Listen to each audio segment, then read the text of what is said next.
디모데전서 2장입니다.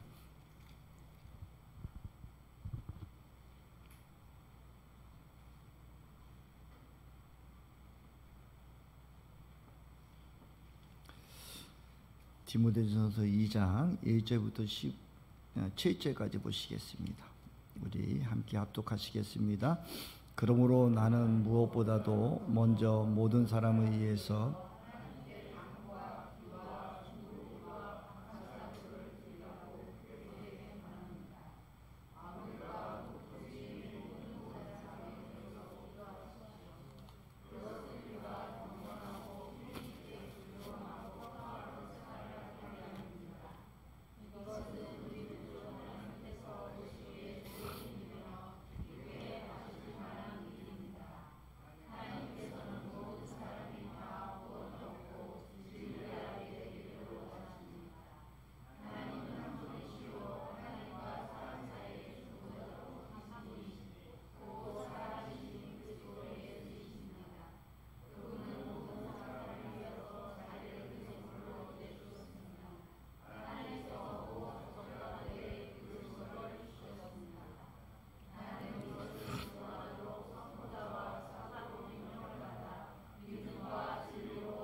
오늘 모든 사람을 위한 하나님의 구원의 계획 또 우리의 사명에 대해서 같이 나누기를 원합니다.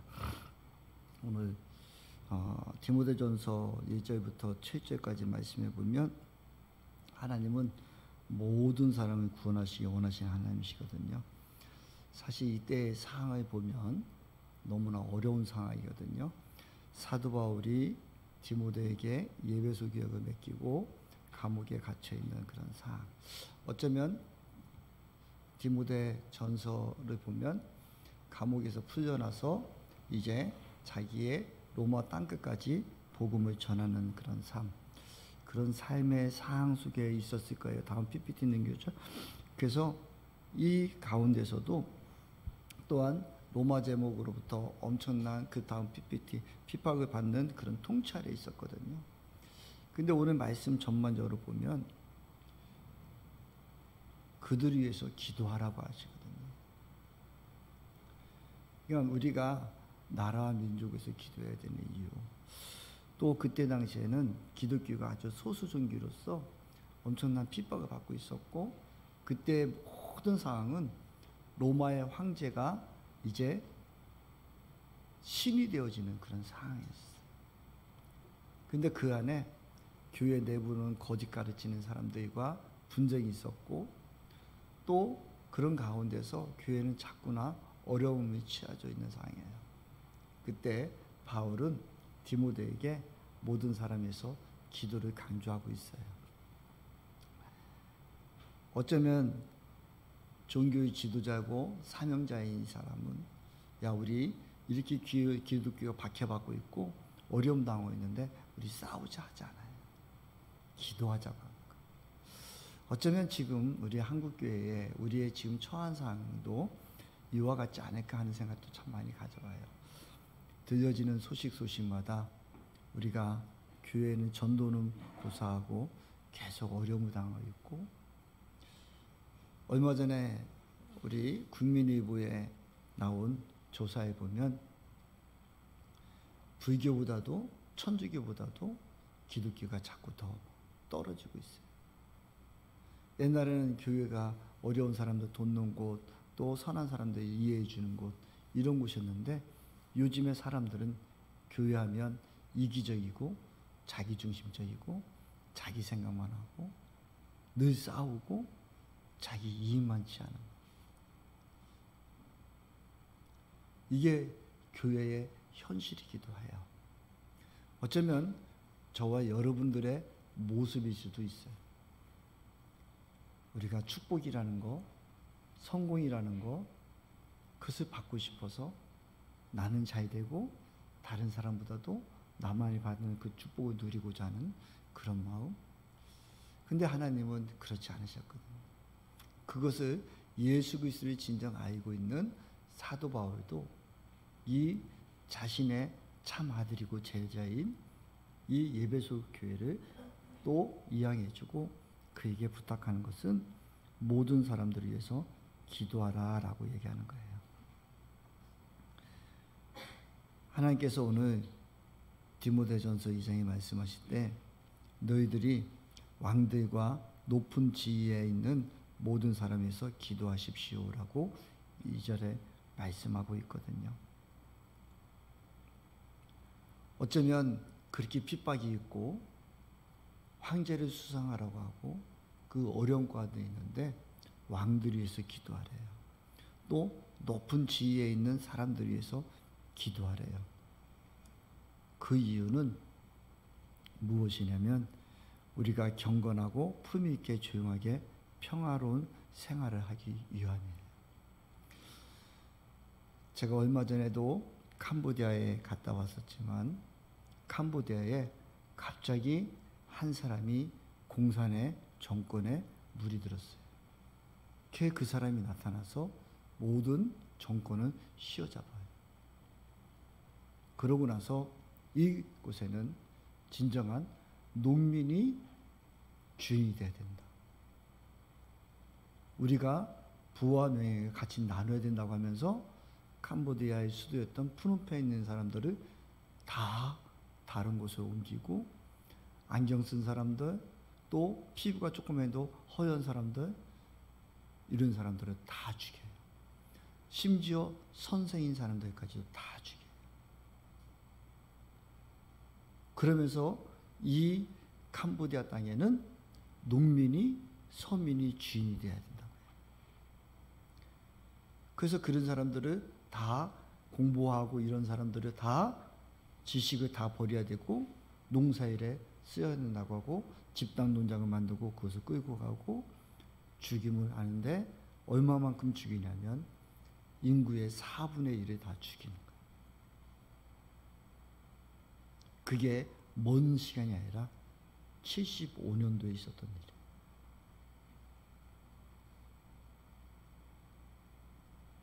그래서 그 캄보디아라는 그런 나라에는 지금 연세 드시고 아니면 또 이렇게 지식적으로 그 나라를 이끌어갈 사람들이 없는 거예요. 그런데 그 사람들이 순간들의 그 많은 민족이나 많은 수많은 사람들이 무엇 때문에 그랬을까?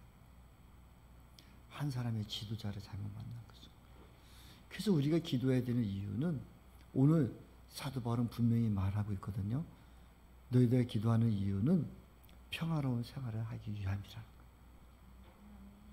저와 여러분들이 기도해야 되는 이유는 이 땅이 온전히 평화롭게 돼요. 지금 북한에 이번에 또 3만 명을 또 파견한다고 하잖아요. 3천 명이 1만 명이 죽었다고 하는데 또 파송한대요. 그럼 진짜 국민을 위한 파송이었는 거예요.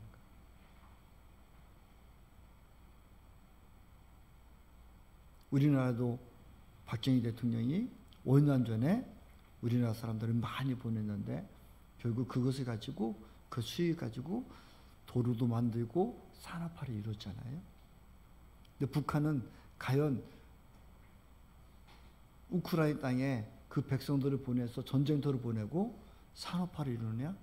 전쟁의 무기를 만들잖아요. 전쟁의 도구로 쓰고 있잖아요. 이거 얼마나 무서운 일이에요. 그 수많은 영혼들이 그냥 죽음으로 몰아요.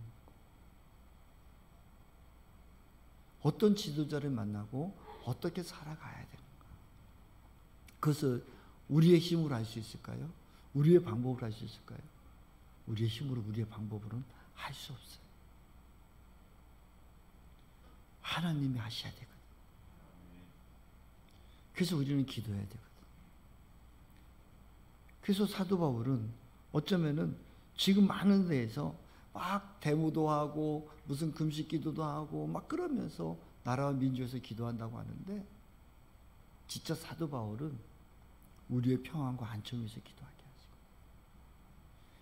이념으로 무엇으로 싸우는 것이 아니라 진짜 하나님 앞에 우리가 무릎 꿇어야 될 거죠. 우리가 저와 여러분들의 삶이 어디로 가야 됩니까? 어쩌면 사도 바울에게 너는 바보 같은 놈이야 할 수도 있을까? 우리를 이렇게 핍박하고 있고, 우리를 이렇게 저주하고 있고, 우리를 이렇게 공중에 이렇게 모이고 있는 그들 위해서 우리가 기도하라고? 너 같은 바보가 어디 있냐? 아니요. 그러나 사도 바울 안에 그 믿음은 하나님이 되심을 믿었을 거예요. 하나님이 일하실 것을 기대했을 거예요. 우리가 하나님을 움직일 수 있는 것은 기도밖에 없어요. 하나님을 움직이시는 것은 우리의 기도예요. 하나님은 무슨 방법으로 움직이겠습니까? 그래서 진짜 하나님 믿는 사람들은 이렇게 우리의 삶에 늘 바보스러움이 있어요. 그래서 사도 바울은 고린도전서 1장 21절에 보면, 우리 고린도전서 1장 21절 우리 한번 볼까요?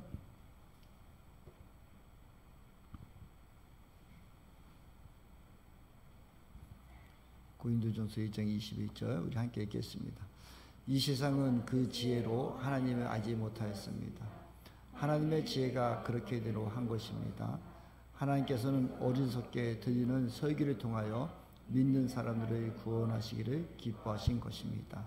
아멘. 고린도 지역에는 모든 철학과 아니면 운변실이 능한 사람들이 있었어요. 사도 바울이 복음을 전할 때는 소크라테스가 그때 또 있었어요. 소크라테스 같은 사람들이 있을 때 사도 바울이 같이 아테네에서 변론을 하고 같이 철학과 싸워서 일하고 이야기했던 그때였었어요. 그래서 거짓 교사들이 많고 지도자들이 많은 것은 철학자들이 소크라테스나 이런 사람들이 너는 내가 가르친 제자야, 이런 서신서들에 아니면 필체를 써줬었어요. 그것을 가지고 다른 곳에서 나는 소크라테스의 제자입니다, 아니면 나는 누구의 제자입니다 하면서 그런 언변을 하고 다니고 그랬었어요. 그래서 사도 바울에게도 너는 서신도 없지, 너는 예수님하고 같이 다니지도 않았잖아, 너 사도가 아니야, 막 이렇게 험난한 소리를 들렸던 거예요. 근데 그들에게는 엄청난 철학적인 지식과 이런 것들이 능한 사람들이 있었거든요. 근데 그때 당시에 사도 바울이 얘기하는 거예요. 미련한 것으로 전도한다. 저와 여러분들이 미련해졌으면 좋겠습니다. 세상 사람들이 볼 때는 어떻게 저래? 아니요. 하나님이 보실 때 우리는 미련한 사람이 됐으면 좋겠습니다. 그것은 이제는 말로 되지 않아요. 지식으로 되지 않아요. 저와 여러분들이 삶으로 미련한 사람이 됐으면 좋겠습니다. 그래서 한 영혼을 우리가 구원하는 거예요. 저와 여러분들이 한 영혼 한 영혼들을 더 바라보았으면 좋겠습니다. 그래서 3절과 4절입니다. 우리 3절 4절 함께 읽을게요. 시작. 이것은 우리 구주 하나님께서 보시기에 좋은 일이며 기쁘시게 받을 만한 일입니다. 하나님께서는 모든 사람이 다 구원을 얻고 진리를 알게 되기를 원하십니다. 하나님은 우리가 나라와 민족에서 기도하고 그들을 위해서 또 하고 우리를 평안 얻게 하고 또 모든 사람들이 구원받기를 원하시는 거예요. 하나님의 뜻은 우리 기쁜 충만교회만 있지 않고 모든 사람들이 구원받기를 원하는 거예요. 그래서 그 방법이 전도에 미련한 것으로 철학과 그런 것에 싸우는 것이 아니라 우리의 삶으로, 설교자의 삶으로 나가는 거예요. 설교자는 우리는 우리의 삶을 보여주는 거예요. 예수님께서도 그 말씀을 잘했다, 능했다라고 하지 않으시고 예수님께서는 그의 제자들과 함께하면서 그들의 삶을 보여주고 하나님이 나타나십니다. 그래서 예수님께서는 나는 섬김을 받으러 오는 것이 아니라 나는 섬기는 자로 낮아지러 오셨다고 했어요. 그런데 어느 순간순간마다 많은 사람들이 자꾸 섬김의 자리로 가요. 어떤 분이 얼마 전에 어떤 목사님과 같이 나누는데 요즘 왜 이렇게 신학생하는 사람들이 없을까요? 라고 하니까 그런 말씀하시더라고요. 옛날에는 목사님들이 존경받았는데 지금은 목사님들이 존경받지 못하고 있잖아요. 옛날에 목사님들이 많은 있었는데 지금 그렇지 못하잖아요. 옛날에는 십자가만 걸면 200명, 300명씩 부이 많이 됐는데 지금 그러지 못하잖아요. 근데 거꾸로 얘기하면 왜 그렇게 됐을까? 저와 여러분들이 높아지려고 하지 않았을까요?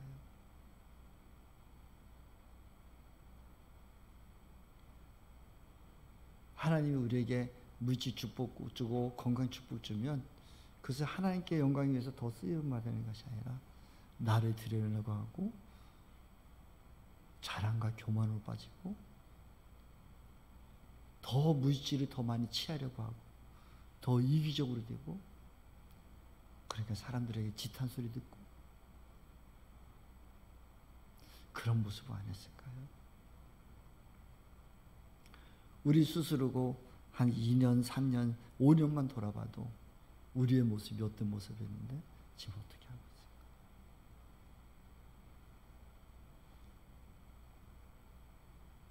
너무 하나님께 감사하고 너무 감사해서 우리가 더 하나님 앞에 헌신하고 하나님께 무엇을 드릴까가 아니라 이제 나는 이만큼 살았으니까 더 누리고 더 가지고 더 하려고 해야지.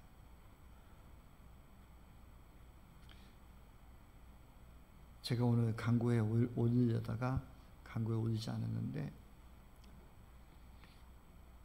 박상조 목사님이 저 강진에서 지금 목회하고 있잖아요.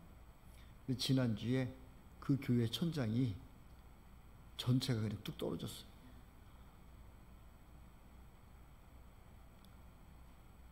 이 천장 자체가 뚝 떨어졌어요.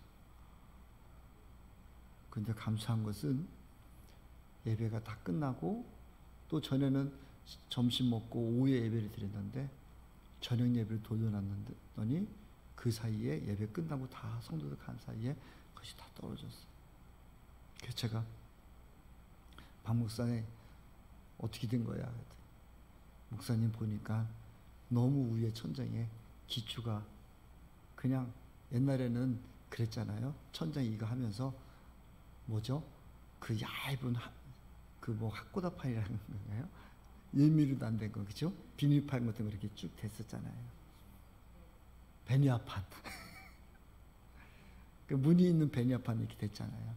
그러니까 그때까지만 해도 기초를 좀 약하게 해도 베니아판만 버틸 수 있었는데 그 위에 또 석고도 되고 그 다음에 그 위에다가 또 석고보드가 된 거예요.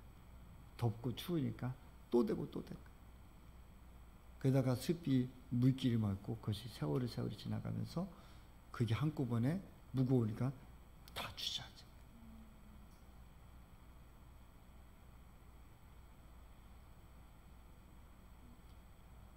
그게 안 다친 거에도 감사하다. 얼마나 들어가야 돼? 그 안에 석고부두와 뭐 이런 거에서 다 치우려면 치우는 비용하고 다시 하려면 한 5천만 원 들어갈 것 같아. 신목사 그러더라고요. 여러분 기도해 주셨으면 좋겠습니다. 우리가 좀 그 시골 교회 어려운 교회 또 도울 수 있으면 도와줬으면 좋겠다 하고 마음 두고 있습니다. 우리의 기초가 튼튼지 않고 그냥 겉으로 보기에 화려함만 추구하면 그런 일이 있잖아요. 그 천장에 조금 더 예쁘게 하려고 베니아판 되고 그 다음에 조금 더 해가지고 이 석고 되고 그 위에 또 단열판 되고 기초는 보지 않고 됐을 때 그것이 한꺼번에 시간이 되면 완전히 무너집니다. 오늘 저와 여러분들이 우리 지금 한국교회에 지금 우리 한국 사회에 그냥 나라와 민족을 바라보는 것이 아니라 자기 이념과 자기 사상과 자기 주장만을 옳히고 있는 이때에 우리 기쁜 충만교회만이라도 다시 돌아봐야 되지 않을까요? 우리의 신앙의 기초가 어디 있는지, 우리가 정말 하나님을 보고 살아가고 있는지, 하나님 앞에 내가 엎드리고자 하는지 우리가 또 봤으면 좋겠습니다. 그리고 지금 우리의 기도가 어디에 지금 집중되고 있습니까? 이 나라 이 민족을 위해서. 북한의 우리 동기들은 그들은 지금 죽어가고 있고 전쟁터에 끌려가고 있는데 그들을 우리의 향한 마음은 얼마나 있었는지. 우리가 그 영혼, 한 영혼을 복음으로 전도할 수 있었습니다. 북한 땅에 위해 복음이 들어갔다면, 아니 예전에 이미 큰 부흥이 있었고 그 복음이 있었음에도 불구하고 한 공산당이 지배를 하면서 그것은 순간에 다 무너져 있는 그 상황.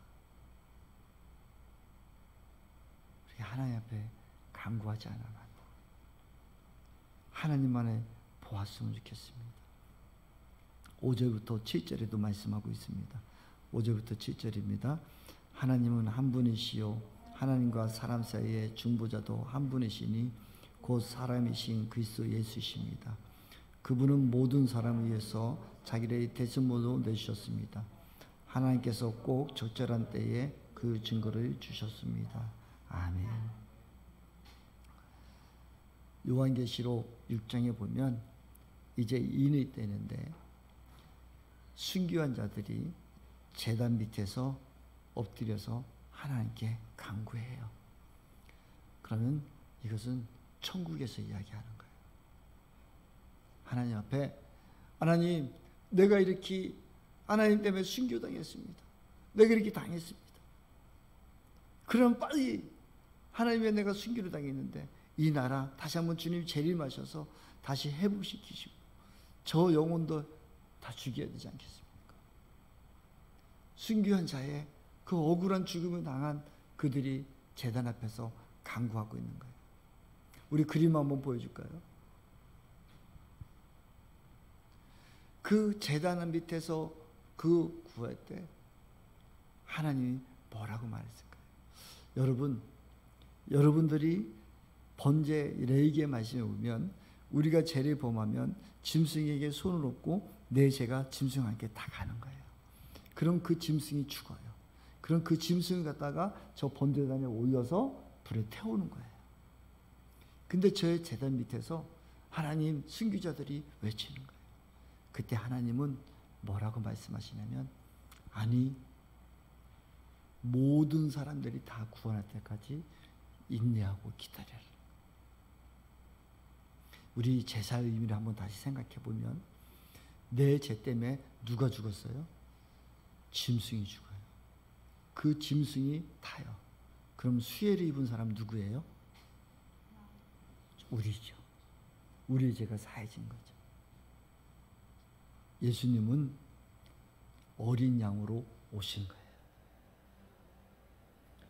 그래서 어린 양으로 오늘 말씀처럼 그리스도 예수이시는 그분은 모든 사람 위해서 자기를 대속물로 내주신 거예요. 예수님이 저 양처럼 대신 죽으시고 제단에 올려지고 태워진 거예요. 그래서 저와 여러분들이 예수 그리스도를 믿음으로 말미암아 구원을 얻는 은혜를 입은 거예요. 아멘이십니까? 그러면 오늘 주님이 말씀하신 것은 너희들이 순교했지, 너희들이 나처럼 네가 제물이 돼야 돼. 그래서 모든 사람들이 구원받을 때까지 나는 기다리고 있다라고 말씀하십니다. 그렇다면 저와 여러분들이 오늘 우리는 도전받아야 됩니다.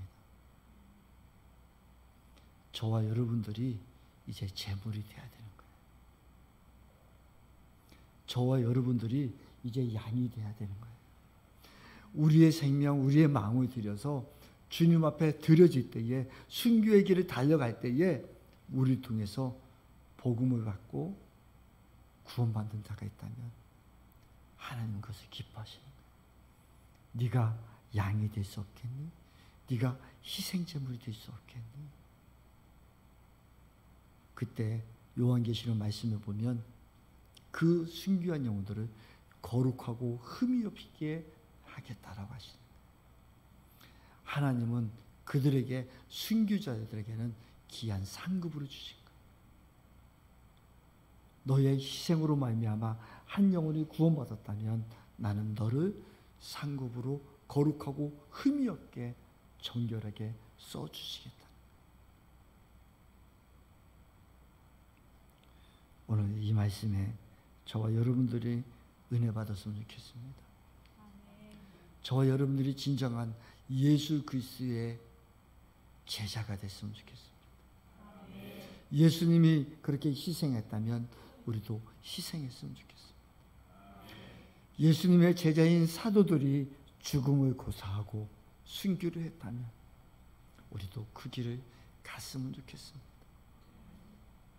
내 생각, 내 방법이 아니라 아버지의 방법, 아버지의 뜻으로 우리가 낮아졌으면 좋겠습니다. 그러고 우리가 희생했으면 좋겠습니다. 이제 말이 아닌 우리가 희생의 모습이 있었으면 좋겠습니다. 저는 요즘 계속해서 주님 앞에 저와 여러분들에게 도전해 드리고 싶습니다. 우리가 늘 말씀드린 것처럼 말씀이 그러면 그런 줄 알고, 아니면 아닌 줄 알고, 하지 말라면 하지 말고, 하라면 하는 그 믿음으로 말씀 앞에 그냥 순종하고 싶습니다. 우리가 좀 바보스러워졌으면 좋겠습니다. 우리 기쁜 충만교회 저와 여러분들이 멍청이가 됐으면 좋겠습니다. 남들이 가지 않은 것, 남들이 하기 싫어하는 일에 우리가 솔선수범했으면 좋겠습니다. 우리의 작은 그 헌신이 하나님 보시기에 아름다웠으면 좋겠습니다. 저도 오늘 아침에 새벽에 나오면서 차를 이 앞에다 딱 세우는데 옆에 보니까 꽃이 보여요. 안 되겠다. 그래서 제가 차를 저 뒤로 다시 빼놨어요. 하나님, 요즘 우리 강자 성도님, 또 우리 오준희 집사님, 강자 성도님이 교회 와가지고 목사님, 우리 교회 이제 사람들이 다 쳐다보는 꽃밭 만들어 놓을게요 하면서 아침마다 와서 기도하고 저렇게 꽃밭을 만들었거든요. 자꾸 예뻐지고 있어요. 저는 보지 못했었는데 이게 꽃을 보니까, 꽃이 보니까 강자 성도님 말이 생각이 나는 거예요. 내가 그런데 차로다가 확 가려버려. 내가 조금 편하고 가깝게 한다고 봉고차로다가 확 대버리니까 꽃이 저쪽에서 길 가는 사람이 하나도 안 보이겠는 거예요. 그래서 얼른 뒤로 빼놨어요. 성도님들, 우리 하시면 교회 앞에는 이제 꽃보게 차 조금 멀리 됐으면 좋겠어요. 한 분의 희생이 아름답게 하고 있구나. 한 분의 헌신이 이렇게 아름다워질 수 있구나. 근데 내가 이것을 가리고 있었네 하며 주님 앞에 회개하는 마음이 좀 있었어요. 사랑하는 성도 여러분, 예수님은 저렇게 십자가에 못 박혀 돌아가시고 우리 위해서 죽으시고, 지금도 수많은 영혼들이 선교라는 제목으로 하나님 뜻 가운데 산다고 하면서 헌신하고 있지만 우리가 그 영광을 혹시 가리고 있지는 않았으면 좋겠습니다. 그 영광을 더 드러냈으면 좋겠습니다. 내가 조금 편한다고, 내가 조금 이익이 있다고, 그것이 아니라 나라 민족에서도 기도하고 우리가 헌신하고 우리가 낮아져서 정말 아버지의 이름만 더 높여줬으면 좋겠습니다. 그래서 그 이후에는 하나님이 하늘의 상급으로 여러분 주실 거예요. 어떤 목사님이 어저께 이 강내 지역에서 오랫동안 저하고 함께했던 목사님이 저에게 이런 얘기예요. 난 신목사를 보면 신목사가 얘기했던 거는 하나도 이루지 않고 다 이룬 걸 다 봤어. 전도사 때 건축할 거야 되는 건축하고 뭐하고 신목사가 얘기한 것은 다 이루는. 그러면서 저에게 우리 노년에 신목사 목사님들 안식처 만들어준 다음에 그 그것도 만들어줄 거지? 라고 얘기해요. 그래서 제가 목사님이 하시죠 했더니 아니 나는 못하겠는데 신목사는 할 것 같아 그래요. 사랑하는 성도 여러분, 우리가 하나님 앞에 서서 하나님에 집중하고 있으면 하나님을 이루시더라고요. 하나님 역사하시더라고요. 눈에 보기에 엄청나고 눈에 보기에 화려한 것 같지만 그것보다도 하나님은 하나님이 일하셔서 작은 것 하나하나 이루어 가실 때 기쁨이 있을 것입니다. 오늘 목회카드를 쓴 것처럼 저와 여러분들이 진정 예수 그리스도를 진심으로 믿어서 저와 여러분 삶에 진정한 제자들이 많이 영육됐으면 좋겠습니다. 세상을 변화시켰으면 좋겠습니다. 우리 이창문 선교사님, 베트남 이창문 선사님이 저에게 그런 얘기예요. 목사님, 3월 달에 목사님과 같이 이야기하면서 제 머리가 완전 깨졌어요. 뭐가요? 내가 이제 다시 경제적인 공부를 다시 하고 있습니다. 우리 아이들에게 그냥 신앙만 가르쳤고 또 학사를 했는데 이제 다시 한번 목사님이 말씀처럼 경제도 가르치고 세상이 이렇게 급변하는 것을 보며 무엇을 가르칠까를 알게 됐어요. 그래서 아이들에게, 그 아이들에게 또 자녀들에게 경제의 관념도 다시 심어줘야 되겠어요. 그래서 지금 자기는 열심히 공부하고 있다고 얘기하세요. 그래서 자기가 공부한 것을 쭉 얘기를 많이 하셔요. 사랑하는 성도 여러분, 지금 세상은 너무 빨리 변하고 있습니다. 지금보다도 우리가 이렇게 생각이 바뀌었나? 아니요. 이제 앞으로는 더 빨리 변할 거예요. 우리가 감당하지 못할 정도로 이제 세상은 바뀝니다. 하나님 말씀은 이루어집니다. 예수님께서 세상의 세월이 급속도로 바뀔 것이고 전쟁과 기근의 소식이 끊임없이 있을 것이고 이때가 마지막 때라고 하셨는데 그런 시기가 지금 다가오고 있습니다. 우리가 깨어서 기도할 때 이제 우리는 온전히 하나님 앞에 뒀을 때 어저께도 우리 이 강내 지역에 있는 목사님들, 젊은 목사님들하고 제가 만나서 잠시 얘기했는데 제가 목사님들에게 목사님들 챗 GPT로 아니면 제미나이 써봤습니까? 했더니 안 써봤대. 그래서 제가 그 앞에서 시연을 보여줬어요. 챗 GPT에 집어넣어서 1분 만에 설교문 작성하는 거 보여줬어요. 깜짝 놀랐어요. 세상은 이제 완전히 바뀌어요. 여러분들에게도 도전드리고 싶은 것은요. 교회는 믿음은 삶이어야 돼요. 지금 코로나로 인해서 수많은 사람들이 가난한 성도들이 얼마나 많이 생겼는지 몰라요. 유튜브로 예배 드린다고 하는 사람들이 얼마나 많은지 몰라요. 차라리 챗 GPT로 예배 드리는 게 나을 수도 있어요. 나와 상관없는 사람의 설교, 지식 아무리 들어도 소용없어요. 컴퓨터가 만든 그 챗GPT의 설교를 듣는다고 사람이 변할까요? 지금 코로나 이후에 수많은 대형교회들은 지금 전쟁을 하고 있어요. 어떻게든지 유튜브 더 잘 만들고 어떻게 무엇을 더 만들고 그걸 또 쇼팅을 만들어서 그것을 자랑하고 있어요. 그리고 거기다가 계좌번호 다 올리고 있어요. 헌금하라고 다 꼬시고 있어요. 1분이면 설교 나와요. 우리는 그런 세대에 살고 있으면서도 모르고 있어요. 제가 목사님들에게 얘기했어요.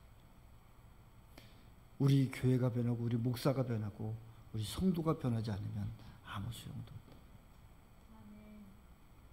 우리 기쁜 주먹의 이 공동체 속에서는 우리가 관계성이 있어야 돼. 서로 인간미가 있어야 되고 서로 같이 밥을 먹고 같이 나누며 서로 정이 이루어지고 바보가 돼야 돼요. 멍청이가 돼야 돼요. 그 공동체가 진정 살아가는 공동체가 되는 거예요. 지식으로 아무리 뛰어나고 무엇을 가지고 있다 해서 변할 수 없어요. 지금 그런데 그것을 모르고 대형교회니 무엇이냐며, 아니면 어떤 목사님 설교 잘한다고 하고 공부만 했다고 그것을 쫓아가는 세상, 이제 끝인 것을 몰라요. 사랑하는 성도 여러분, 이제 우리가 바뀝시다. 우리가 더 멍청해지고 더 바보스러워지고 우리가 말씀대로 이루어가면 좋겠어요. 예수님은 그 보좌 다 버리시고 십자가에 못 박혀 죽으실 때 아마 유대인들과 많은 사람들은 이야기했을 거예요. 그렇지, 저 인간 하나 죽으면 끝이지. 그런데 그 길을 가금없이 그 길을 걷고 있었어요. 세상의 관점으로 보면 가장 비참하고 가장 낮아지고 그 십자가를 예수님은 지셨어요. 너무 힘드셨어요. 채찍에 너무 아프셨어요. 그래서 그 예수님은 그것을 짊어지고 가다가 쓰러졌어요. 넘어졌어요. 그래도 그 사명을 다 감당하시고 가장 수치스러운 모습으로 살았을 때, 그때 마지막 주님 하신 말이 다 이루었다 했어요. 내가 모든 영혼들을 이제 구원케 되었다 했어요. 저와 여러분들이 이제 낮아지고 멍청이가 돼서 네가 믿는 하나님 나도 믿구나. 어쩌면 그렇게 너는 멍청이 같니? 어쩌면 그렇게 너의 이익을 하나도 추구하지 않으면서, 너의 그것을 안위를 하나도 추구하지 않으면서 어떻게 우리를 위해서 이렇게 희생할 수 있니? 네가 진짜 예수 믿는 사람이구나. 나도 너처럼 예수 믿고 싶어. 이런 사람이 있고 이런 제자가 있다면 우리는 하나님 앞에 착하고 충성된 종아, 잘했어, 고마워 할 것입니다. 내가 너를 더 거룩하고 흠이 없게 높여줄게. 그래서 예수님이 그 낮아졌을 때, 예배소서 2장에 말씀하실 때 하나님께서는 그 예수 그리스도를 가장 높은 곳에 올려놓은 것처럼 저와 여러분들이 하나님을 알고 아버지의 마음을 알다면 이제 더 나라와 민족에서 기도하고 우리의 마음을 영구원에서 더 힘썼으면 좋겠습니다. 세상에 급변하는 이 세상 속에 이제는 할 일은 하나밖에 없습니다. 우리의 삶으로, 우리의 모습으로 보여주는 거예요. 그것밖에 우리가 이룰 게 없더라고요. 그래서 다시 한번 제가 계속해서 여러분들과 제 자신에게 고백하고 선포하는 것은 더 바보가 되자, 더 멍청이가 되자. 그러나 주님이 기뻐하는 삶이 되자. 내가 미련한 것으로 한 영혼 구하고, 내가 미련한 것으로